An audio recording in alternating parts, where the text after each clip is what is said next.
নাম প্রহ্লাদ মহারাজের দিব্য উপদেশ। বইটি রচনা করেছেন প্রভুপাদ।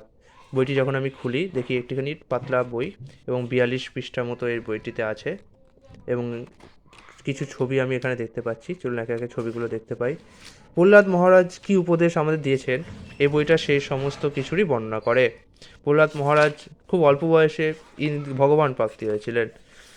প্রভুপাদের ছবি, তারপরে পুরো পৃষ্ঠা জুড়ে একটা নৃসিংহদেবের ছবি। প্রহ্লাদ মহারাজ নৃসিংহদেবকে প্রণাম করছেন সরি। এখানে নৃসিংহদেবের একটা সুন্দর ছবি, ভয়ঙ্কর সুন্দর ছবি যেটাকে বলি।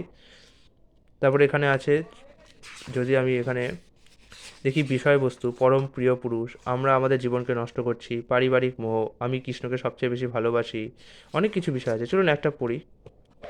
আমি প্রথম আমার যেটা ভালো লেগেছিল পারিবারিক মোহটাই পড়ে শোনাই। প্রহ্লাদ মহারাজ নিজের বন্ধুদেরকে বললেন, তোমাদের যথাশীঘ্র কৃষ্ণ ভাবনা শুরু করা উচিত। সমস্ত বালকেরা নাস্তিক এবং জড়বাদী পরিবারে জন্মগ্রহণ করেছিলেন, কিন্তু সৌভাগ্যের ফলে তারা প্রহ্লাদ মহারাজের সঙ্গ লাভ করেছিলেন, যিনি জন্ম থেকে ভগবানের একজন মহান ভক্ত ছিলেন। শিক্ষকেরা যখন ক্লাসরুমের বাইরে চলে যেতেন তখন সেই উপযুক্ত অবসরে প্রহ্লাদ মহারাজ তার বন্ধুদেরকে বলতেন, বন্ধুগণ, এসো আমরা হরে কৃষ্ণ মহামন্ত্র কীর্তন করব। এটা হচ্ছে কৃষ্ণ ভাবনা শুরু করার সময়। এখন যেভাবে আমরা বললাম তা শুনে কোনো বালক বলতে পারে, আমরা এখন ছোট ছেলে, আমাদের এখন খেলাধুলা করার সময়, আমরা এত শীঘ্র মরছি না, এখন কিছু আনন্দ উপভোগ করা যাক, পরে আমরা কৃষ্ণ ভাবনা শুরু করব। মানুষেরা এটা জানে না যে কৃষ্ণ ভাবনামৃত হচ্ছে সর্বোচ্চ আনন্দ। কারণ কি, তারা মনে করে যে যেসব ছেলেমেয়েরা কৃষ্ণ ভাবনামৃতে যোগদান করেছে তারা সবাই মূর্খ এবং বোকা।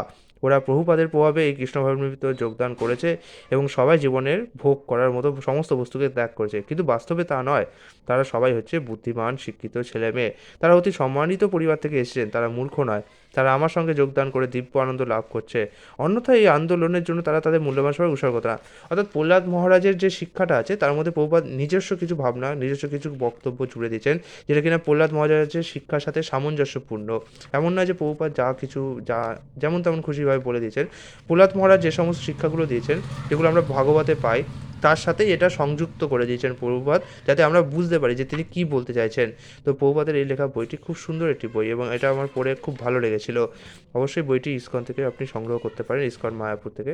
ছোট্ট বই, বেশি দাম না, 20 কি 25 টাকার মতো দাম হবে বইটির।